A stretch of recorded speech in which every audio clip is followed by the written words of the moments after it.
गुरुकुल की इस व्याख्यान श्रृंखला में आप सब लोगों का स्वागत है। मैं doctor Pankaj Kumar Mishra, department of Sanskrit, Saint Stephen's College, आप लोगों का स्वागत करता हूं। मित्रों, हम लोग अभी मृच्छकटिकम को जान रहे हैं। मृच्छकटिकम जो टेक्स्ट है, उस टेक्स्ट में भी जो थर्ड एक्ट है, जिसमें कि शर्विलक नामक एक चरित्र सेंध मारने का प्रयास करता है चारुदत्त के घर में, और वो लगभग सेंध मार चुका है। और उसके बाद का जो वृत्त है, उसके बाद का जो वृत्तांत है, हम अभी उसको जानेंगे, जानने की कोशिश करेंगे। मित्रों, जैसा हम लोग सभी जानते हैं कि साहित्य समाज का दर्पण होता है। साहित्य अपने साथ समाज को लेकर के चलता है, और ऐसी स्थिति में ये मृच्छकटिकम निस्संदेह अपने काल का, वो जो भी काल है, काल इतिहासकारों के लिए विमर्श का विषय होता है। हम आप भी जब पढ़ते हैं तो उसके विषय, उसकी सामग्री, उसकी घटना, उसके स्थान आदि को देख करके उस काल का अनुमान करते हैं। तदनुसार जो भी मृच्छकटिकम का काल रहा है, उस काल की क्या सामाजिक व्यवस्था थी, समाज किस प्रकार से अपने को आगे बढ़ा रहा था, समाज के जो चरित्र हैं, जो पात्र हैं, अलग अलग वर्ण के लोग, वे सारे लोग किस प्रकार अपने जीवन को चलाते हैं, इसका अगर सही अर्थों में अगर आप कहें कि उस काल की डायरी, दैनंदिनी यदि कोई एक नाटक है तो वह मृच्छकटिकम है। और उसी के अंतर्गत हम मृच्छकटिकम कालीन समाज, मृच्छकटिकम का जो विषय है और मृच्छकटिकम की जो मनोरंजकता है, उसको जानने की कोशिश कर रहे हैं। शर्विलक ने चारुदत्त के घर की दीवार में सेंध लगा दी है, और वह सेंध घड़े के समान है, और घड़े के समान एक बहुत सुंदर उन्होंने सेंध लगाई है। अब उसके माध्यम से वो एंटर करेगा, तो सेंध लगाने के क्रम में जब वो अंतिम ईंट वहां से खींचता है तो घर से रोशनी आती है। ऐसा लग रहा है कि घर के भीतर दिया जल रहा है और उसकी रोशनी दिखाई पड़ रही है। शर्विलक का यह एक वहां पे एक्सेप्टेंस है कि अय ज्वलति प्रदीपः, ये जो प्रदीप है, ये जो दिया है, ये जल रहा है। क्यों, कैसे दिखाई दे रहा है? बड़ा सुंदर वर्णन है। हम लोग जब साहित्य पढ़ते हैं तो साहित्य में केवल घटनाओं की ही प्रधानता नहीं होती, बल्कि जो लेखक होते हैं, जो नाटककार या साहित्यकार होते हैं, वो यथा समय यथा अवसर अपने उस साहित्यिक ज्ञान, साहित्यिक कल्पना को भी हमारे सामने दिखाते हैं। अब यहां पर ये दिखाएंगे कि वह जो दिया है, वो दिया जो दिए की जो रोशनी है, उनकी जो लौ है, वो किस प्रकार प्रतीत हो रहा है एक साहित्यकार की दृष्टि में, एक नाटककार की दृष्टि में। शर्विलक के माध्यम से हम उसे जानते हैं। कहते हैं, शिखा प्रदीपस्य सुवर्ण पिंजरा। सुवर्ण पिंजरा यानी सोने के समान पीली शिखा, जो दीपक की लौ है, लौ को शिखा कहते, जो फ्लेम है। प्रदीपस्य शिखा अर्थात सोने के पीलेपन के समान, जिस प्रकार सोना सुनहला जो पीलापन सोने का होता है, उसी प्रकार ये दिए की लौ दिखाई पड़ रही है, जो मही तले अर्थात पृथ्वी तल पर संधि मुखेन, जहां पे हमने सेंध लगाई है, उस सेंध के थ्रू से, उस सेंध के मुख के थ्रू से जमीन पे वह जो है फैल सी गई है दीपक की लौ। विभाति पर्यंत तमः समावृता, और कह रहे पर्यंत तमः, अत्यधिक घन अंधकार में वो जो ऐसे घन अंधकार में वो दीपक की शिखा दिखाई दे रही है, जहां पर पूरी तरह से अंधकार प्रसरित है।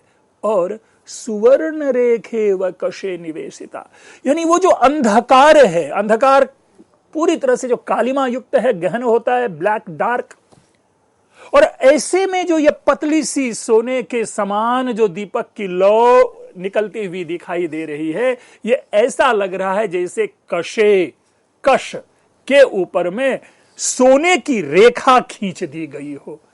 कश मित्रों एक विशेष प्रकार का पत्थर होता है, जिसे हम कसौटी कहते हैं। जो सुवर्णकार होते हैं, जो ज्वेलरी वाले, जो सोने की दुकान होते हैं, सुनार होते हैं, वे सोने की जो परीक्षा है ना, उसी पत्थर पे घिस के, उसी कसौटी पे घिस के करते हैं। हम लोग आम भाषा में उसे कसौटी कहते हैं, संस्कृत में उसे कश या निकष कहते हैं। तो उसके ऊपर में घिस करके देखते हैं, तो जब सोने को वो घिसेंगे तो काले रंग का पत्थर होता है, तो काले रंग के पत्थर के ऊपर में अगर सोने की एक रेखा दें तो वो जिस प्रकार दिखाई दे उसी प्रकार मानो ये दीपक की लौ इस गहन अंधकार में दिखाई दे रहा है। तो ये एक बड़ा, कई सारे अगर आप आर्ट, जो हमारे पेंटिंग्स करने वाले जो आर्टिस्ट होते हैं, इस प्रकार की सुंदरतम परिकल्पना कर करके अपनी कला का वो विस्तार करते हैं। तो यहां भी एक प्रकार से मानो नाटककार ने, मृच्छकटिकम के कर्ता ने एक सुंदर सा, एक बहुत ही सुंदर सी परिकल्पना कलाकारों के लिए दी है, जिसके आधार पर वह एक आर्ट अपना डेवलप कर सकते हैं। ठीक है, ये तो साहित्य था। अब आते हैं फिर हम शर्विलक की दुनिया में चलते हैं। शर्विलक क्या कर रहा है? पुनः कर्म कृत्वा, अर्थात फिर से संधि मार करके, मतलब पूरी तरह ठोक पीट करके सब चीज देख करके कि ठीक हो गया, तो उसको उसका निरीक्षण करके समाप्तोयम संधि, चलो ये जो सेंध मारने का कार्य था ये अब ठीक हो गया, अच्छा हो गया। भवतु प्रविशामि, तो ठीक है अब मैं एंटर करता हूं। अचानक उनके दिमाग में कुछ आता है कि अथवा न तावत प्रविशामि, ऐसा करते हैं कि रुक जाते हैं, अभी प्रवेश नहीं करते हैं, हम क्या करें? प्रतिपुरुषम निवेशयामि। ये भी एक कला देखिए। यद्यपि सामान्य दृष्टि से प्रतिपुरुषम का अर्थ अगर लेंगे तो अर्थ होता है ईच एंड एवरी इंडिविजुअल, लेकिन यहां प्रतिपुरुष का अर्थ है डमी, यानी चोरी करने वाले, सेंधमारी करने वाले जो लोग हुआ करते थे, वो अपने साथ एक डमी, एक क्या उसको कह सकते हैं, आजकल भी जो कपड़ों की दुकान में बाहर लगा देते हैं, तो एक डमी पुरुष वो अपने साथ लेकर के चलते हैं, एक मनुष्य की आकृति का चीज बना करके साथ चलते हैं। तो कहते हैं कि रुको, पहले मैं इसको भीतर करके देखता हूं, क्योंकि उसको बेहतर करेंगे, उस पर लोगों की नजर जाएगी तो लोग हल्ला शोर मचाएंगे कि देखो देखो देखो ये कौन आ गया, क्या आ गया। ठीक है, तो इसलिए इससे पहले कि मैं एंटर करूं, क्योंकि मैं एंटर करूंगा और लोग अगर रात में जगे हो, वहां कोई मीटिंग चल रही हो, कोई बात चल रही हो, तो पकड़ के तो मेरी पिटाई कर देगा। तो हम इससे पहले क्या होता है कि इससे पहले कि मैं प्रवेश करूं, एक डमी, एक पुरुष को, जो प्रति पुरुष है, पुरुष का जो ऊपर अपरूप है, उनको मैं प्रवेश करवा के देखता हूं। वो पुरुष को प्रवेश करवाता है, किसी भी प्रकार की हलचल नहीं होती, कोई आवाज नहीं आती। तब वो इस निष्कर्ष पर पहुंचता है, अये न कश्चित, ऐसा लग रहा है कि कोई नहीं है भीतर। ठीक है, नमः कार्तिकेयाय, पुनः भगवान कार्तिकेय को प्रणाम करके अब वो उस घर में एंटर करता है। जो सेंध उसने लगाई थी, उस सेंध के थ्रू से घर में प्रवेश करता है, और प्रवेश करने के बाद चारों ओर एक बार आंख उठा करके देखेगा कि घर में कहां कौन सी वस्तु है, कहां हमें चोरी के सामान कहां से उठाने हैं। तो वो घूम करके एक बार चारों तरफ देखता है। अचानक उसकी नजर पड़ती है कि उस घर में दो लोग सोए हुए हैं। अये पुरुषक द्वयम सुप्तम, लग रहा है कि दो लोग यहां पर सोए हुए हैं। भवतु आत्मरक्षार्थम द्वारम उद्घाटयामि। अब चूंकि ये दो लोग यहां सो रहे हैं और अगर जग गए और मुझे पकड़ लिया तो मैं अपने को कैसे बचाऊंगा? तो ऐसे में वो क्या करता है कि कहता है कि चलो ये जो गेट है, हम इस गेट को भी खोल करके रखते हैं कि अगर मेरे ऊपर अटैक हुआ तो मैं इस गेट से भाग जाऊंगा। वो गेट खोलने की कोशिश करता है। कथम जीर्णत्वाद गृहस्य विरौति कपाटम। आज भी हम आप देखते हैं बारिश के दिनों में खास करके, जब अपने घर का आप दरवाजा, घर का गेट खोलेंगे तो उसे चुई चपड़ की आवाज आती रहती है ना, द्वार खुलने की आवाज आती है, और sometimes it is very irritating. यही प्रयास शर्विलक करता है कि अपने घर की दरवाजा को खोलने की कोशिश करता है। जैसे ही खोलता है तो विरोति कपाटम, ये जो कपाट है ये चिल्ला रहा है, रो रहा है, अर्थात द्वार खोलने की आवाज आ रही है। अब देखिए हम लोग क्या करते हैं कि जहां से आवाज आती है वहां पर हम ऑयल डाल देते हैं, तेल डालते हैं, या ग्रीस जो आज की भाषा में कहें तो उसे ग्रीस को डाल देते हैं ताकि आवाज ना आए। लेकिन ये क्या करेगा? तद यावत सलिलम अन्वेषयामी, तो ऐसा है, ठीक है, मैं तब तक जल ढूंढता हूं, क्योंकि वो जल जो है उस जगह पर डाल देंगे जहां से आवाज आ रही है। देखिए कितना लोक जीवन है, कितना सजीव चित्रण है। जिन चीजों की ओर हमारा आपका ध्यान नहीं जाता, उन छोटी छोटी चीजों को भी जो नाटककार है हमारे चिंतन में वो समाविष्ट करवाना चाहता है, समाज में ले जाना चाहता है। यहां तो दे रहा है जीर्णत्वाद, चूंकि वो दरवाजा पुराना काफी हो गया है, और यहां पर जीर्णत्वाद इसलिए दिया है कि ताकि इससे चारुदत्त की दरिद्रता की स्थापना हो सके कि चारुदत्त का ये घर है, चारुदत्त दरिद्र हो गया है, घर में एक दरवाजा तक सही नहीं है, पुराने ये दरवाजे होने के कारण, गेट होने के कारण जब मैं इसको खोलता हूं तो इससे आवाज आती है, तो उस आवाज न सुनाई पड़े, क्योंकि आवाज आएगी तो क्या होगा, जो सोने वाले लोग हैं वो जग जाएंगे। तो ठीक है कि उस पर मैं अगर पानी डाल दूंगा तो आवाज नहीं आएगी, इसलिए वह अब पानी वहां घर में कहीं है तो उसे ढूंढ रहा है। क्वनु खलु सलिलम भविष्यति, कहाँ ये जल होगा, तो वो इतस्ततः दृष्ट्वा सलिलम गृहीत्वा क्षिपन सशंकम।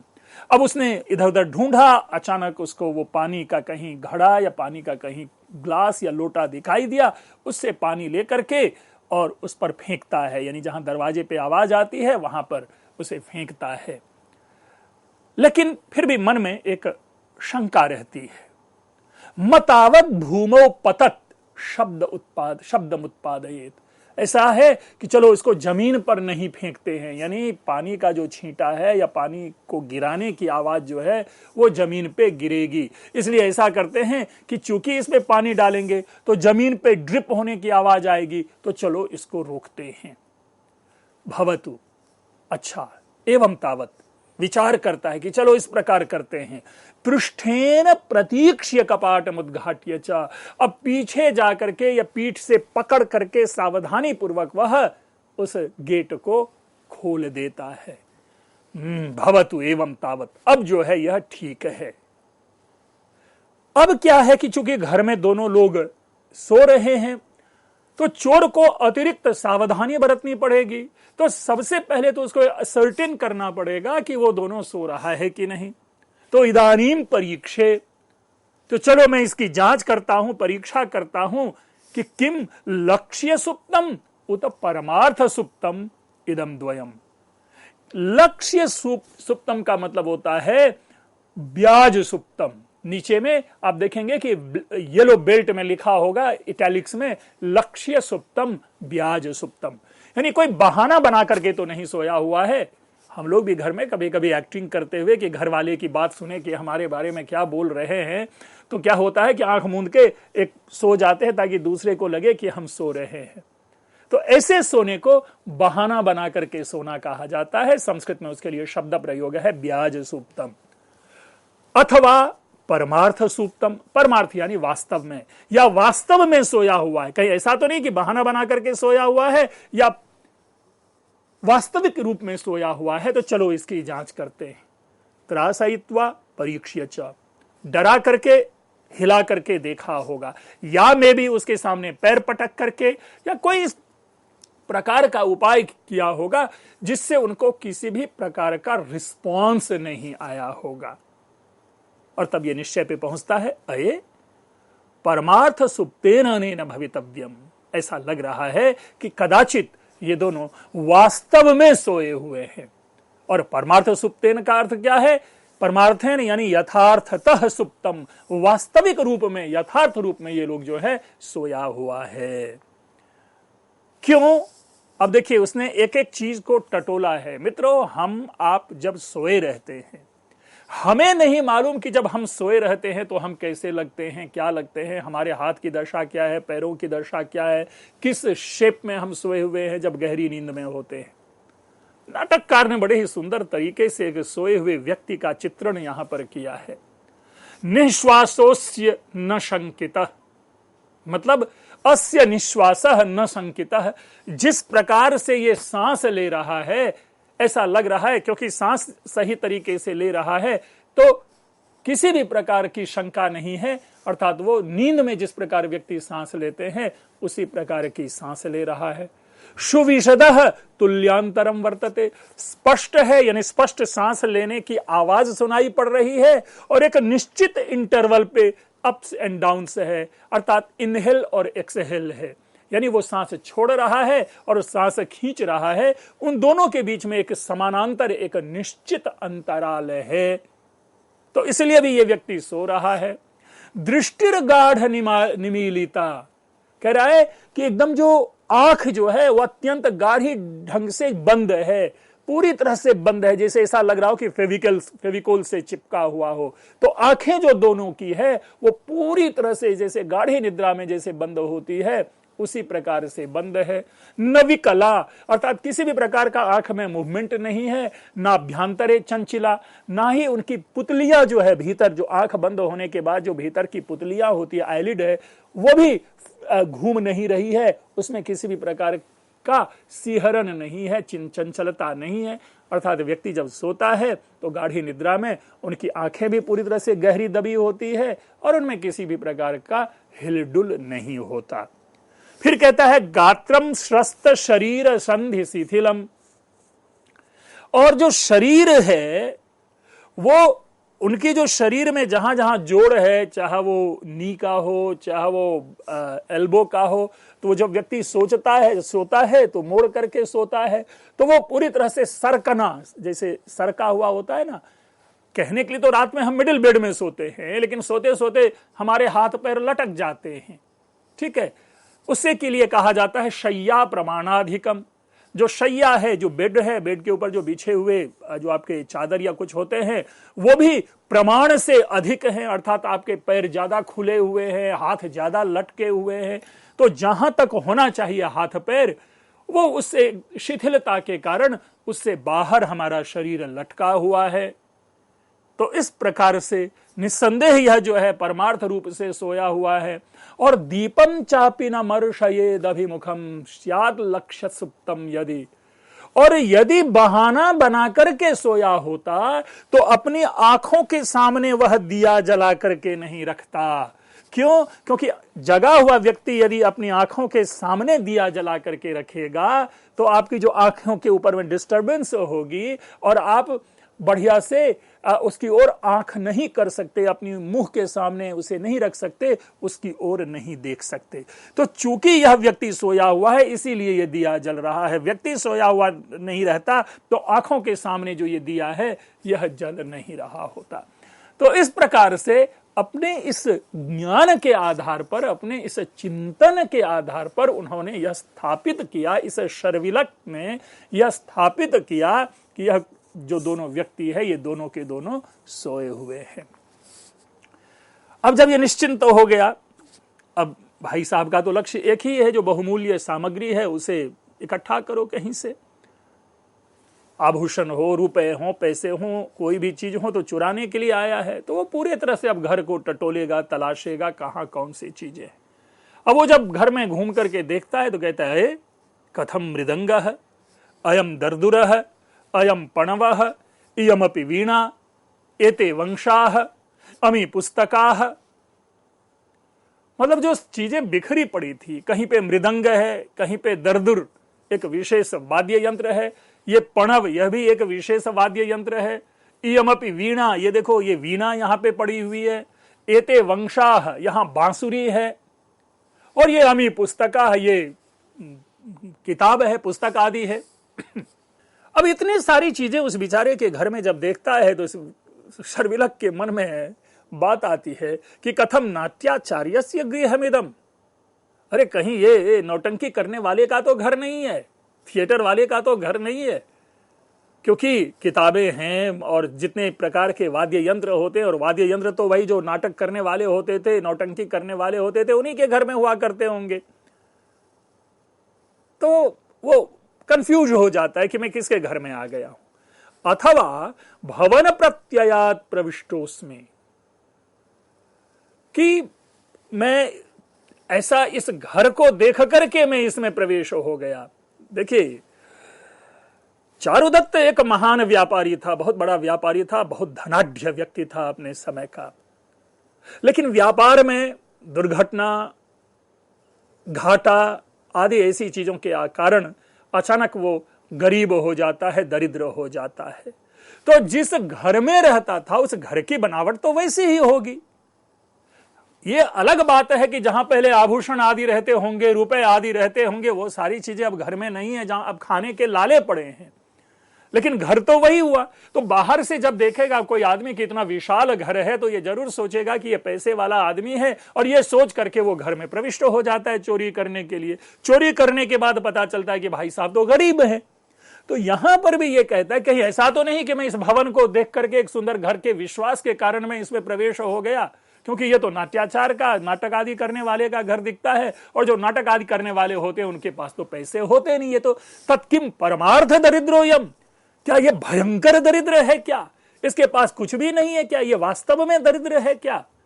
उत राज भयात चौर भयाद वा भूमिष्ठम द्रव्यम धारयति। फिर तर्क करता है कि कहीं ऐसा तो नहीं कि राजा के डर से या चोरों के डर से कहीं जमीन में पैसे गाड़ करके तो ना रख दिए हों, अपनी पूरी प्रॉपर्टी को जमीन में तो नहीं दबा रखा है। मित्रों देखिए, ये कहने के लिए एक संवाद है, एक शर्विलक की दृष्टि से सोच का एक विषय है, लेकिन अगर इसके एक वास्तविक रूप को हम लोग जानने की कोशिश करें तो आज भी आपने सुना होगा कि किसी की खेत से सोने की मुहरें मिली एक घड़ा में। पुराने जमाने में जो राजा निर्दयी होते थे, ये जो राजा प्रजा को विशेष तंग करते थे, उनके भय से लोग अपनी जो संपत्ति होती थी वो जमीन में छिपा करके रखते थे, नीचे जमीन के नीचे गाड़ करके रखते थे, और आज भी तो हम देखते ही हैं। तो ये कोई नई बात नहीं है। तो राज भयात, राजा के डर से, या चौर भयात, या चोर चोरी ना कर ले, इस डर से कहीं इस आदमी ने भी जमीन के नीचे तो पैसे दबा करके नहीं रख दिए हैं। तन्ममापि नाम शर्विलकस्य भूमिष्ठम द्रव्यम। भाई तो मेरा भी नाम शर्विलक है, और मेरे लिए क्या, मैं उसको भी, उसकी भी जानकारी ले लूंगा कि जमीन में दबा हुआ यह हमारा जो धन संपत्ति है या नहीं। भवतु बीजम प्रक्षिपामि। अब यहां पर भी एक नई चीज है। अब ये बीजम मालूम नहीं, पता नहीं ये बीज किस चीज का बीज है, या कैसा बीज है, या वो कंचा होते हैं खेलने वाले उसको कह रहे हों, यानी कोई ऐसी चीज कि अगर उसको हम जमीन पर फेंकें तो नीचे अगर दबी हुई चीजें होंगी तो उनके आकर्षण से, उनके जो मैग्नेटिज्म है, उस बीज के ऊपर कोई प्रभाव पड़ेगा, या तो बीज वहीं रुक जाएगा या बीज बहुत दूर तक फैलेगा। कोई ऐसा विज्ञान होगा, कोई ऐसी एक प्रक्रिया होगी चोरों की कि वो ये भी पता कर लेता है कि जमीन के नीचे कहां छिपा हुआ है। आज भी हम देखते हैं कि हमारे जो जितने भी ये सो कॉल्ड जो ईडी है, आरबीआई है, ऐसे लोग जब छापा मारते हैं, रेड करते हैं किसी के घर पे, तो दीवालों में जो चुने हुए जो पैसे होते हैं उनको भी समझ लेते हैं, उनको भी निकाल लेते हैं, क्योंकि आज भी उनके पास अब आज वैज्ञानिक यंत्र है। लेकिन प्राचीन काल में भी लोग यदि कोई अपनी धन सामग्री छिपा करके रखते थे तो कम से कम चोरों के पास इसका ज्ञान जरूर था कि हम कैसे पता करें कि जमीन में या कहीं अन्यत्र धन संपत्ति छिपी हुई है या नहीं। उसको जानने के लिए बीजम प्रक्षिपामि, शर्विलक बीज फेंकता है जमीन के ऊपर। तथा कृत्वा निक्षिप्तम बीजम, मैंने बीज तो फेंक दिया, न क्वचित स्फारी भवति, लेकिन उस बीज से कहीं स्पष्टता नहीं आ रही है, वो बीज फैल नहीं रहा है। बीज जैसे ही हमने बीज को फेंका तो जहां फेंका वहीं रुक गया है। यानी दूसरे शब्दों में, अगर जमीन के नीचे अगर संपत्ति दबी होती तो उस बीज में एक मूवमेंट होना चाहिए था, और लुढ़कता और कहीं फैलता, लेकिन वो प्रतिक्रिया उस बीज के ऊपर नहीं हो रही है। इसका मतलब जमीन के नीचे संपत्ति नहीं है। मित्रों देखिए, हर काल का अपना विज्ञान होता है और हम उस विज्ञान को चुनौती नहीं दे सकते। प्राचीन काल में भले ही आज हमारे पास ढेर सारे यंत्र मंत्र तंत्र हों, लेकिन प्राचीन काल में भी लोग केवल बादल की दशा देख करके अनुमान लगा लेते थे कि बारिश होगी या नहीं होगी, और उदाहरण भरे पड़े हैं ऐसे, है ना। कपिला विद्युत, अगर बिजली चमकते हुए भूरी बिजली हो, उसमें भूरापना हो, तो आप समझिए कि बारिश नहीं होगी, आंधी तूफान आने वाला है। ये प्राचीन काल का विज्ञान है। यहां पर भी प्राचीन काल का विज्ञान है कि एक विशिष्ट प्रकार के बीज को फेंक करके व्यक्ति अनुमान कर लेता है कि जमीन के नीचे धन छिपा हुआ है या नहीं। और शर्विलक के पास वह ज्ञान है, वो विज्ञान है। और शर्विलक को अगर यह संवाद नाटककार है, अगर शूद्रक है, वो दे रहा है, तो इसका मतलब उस नाटककार को इसलिए ज्ञात है कि यह ज्ञान उस समाज में विकीर्ण था, मोरलेस सारे जानते होंगे। अब ये सारी चीजें चल रही है तो ये कहता है अरे परमार्थ दरिद्रोयम, ये तो व्यक्ति वास्तव में जो है ना भयंकर, निस्संदेह ये व्यक्ति जो दरिद्र है। क्यों? क्योंकि हमने कहीं कुछ इसके घर में है ही नहीं। उधर किताब है, वीणा है, बांसुरी है, पखावज है, मृदंग है, दरदुर आदि अनेक प्रकार के वाद्य यंत्र है। वो मैं लेकर के क्या करूंगा? किताबें बिखरी पड़ी है, वो लेकर के मैं क्या करूंगा? हमने सोचा कि कहीं इसने जमीन आदि में अपने धन संपत्तियां छिपा रखी होंगी, वो भी नहीं है। तो भाई दरिद्र के घर में चोरी डाल करके क्या फायदा? भवतु गच्छामि, मैं निकल रहा हूं। अर्थात शर्विलक ने मन बना रखा कि अब इस घर में चोरी करने का कोई फायदा नहीं, तो वो एग्जिट करने वाला है। Is about to take exit कि अचानक जो दो में से एक अर्थात विदूषक उत्स्वप्नायते, बड़बड़ाता है सपने में। मानो नींद में वो सपना देख रहा है और सपने में, उस स्वप्न में वह बड़बड़ा रहा है। क्या बड़बड़ा रहा है? भो वयस्य संधिरिव दृश्यते, अरे मित्र, यानी चारुदत्त को एड्रेस कर रहा है सपने में। ऐसा लग रहा है कि किसी ने सेंध मार दी है। चौरमिव पश्यामि, मुझे ऐसा लग रहा है कि घर में चोर घुस आया है। तद गृह्णातु भवान इदम सुवर्ण भांडम, तो भैया आपने जो मुझे वो सोने का पात्र दे रखा है, जो आभूषण वसंत सेना का दे रखा है रक्षा करने के लिए, आप वो मेरे पास से आप ले लो, क्योंकि चोर आ गया है। देखिए बात तो बड़ी अच्छी है, लेकिन मुझे लग रहा है अगर नाटकीय दृष्टि से इसको और रूप दिया जा सकता था, क्योंकि सपने में डायरेक्ट आपने वही चीजें दिखाई जो बाहर घटित हो रही है। यह संदेह उत्पन्न करता है क्या ऐसा भी स्वप्न संभव है? ये तो लाइव टेलीकास्ट हो गया। अगर आज की भाषा में कहें कि जो सामने वास्तविक घट रहा है वो सपने में हम देख रहे हो, एकदम टीवी शो की तरह हो गया। हमें लग रहा है कि ये इमीडिएटली अटैच करके विदूषक के माध्यम से वही वक्तव्य दिलवाना, इसको थोड़ा सा ट्विस्ट नाटककार कर सकते थे, क्योंकि इमीडिएटली उसी बात को रखना, ऐसा लग रहा है कि नाटककार हड़बड़ी में है और कहानी को जल्दी खत्म करना चाहते हैं। ये मेरी टिप्पणी है, मेरा कमेंट है। जो ग्रिपिंग ऑफ प्ले होता है ना, उसके ऊपर ये सूटेबल नहीं है, ये सूट नहीं करता। बट हाँ ठीक है, हम स्वीकार कर लेते हैं कि जो घटना बाहर घट रही है, विदूषक वही देख रहा है सपने में, और वही सारी चीज वो कमेंट्री में दे रहा है कि मित्र चारुदत्त देखो, ऐसा लग रहा है कि अपने घर में किसी ने सेंध मार दी है। मुझे तो ऐसा लग रहा है कि घर में चोर प्रविष्ट हो गया है। अब जो तुमने जो मेरे पास ये बहुमूल्य आभूषण दे रखा है, इस आभूषण को अब तुम अपने पास रखो, नहीं तो चोर मेरे से छीन लेगा, चोर मेरे हाथ से ले लेगा।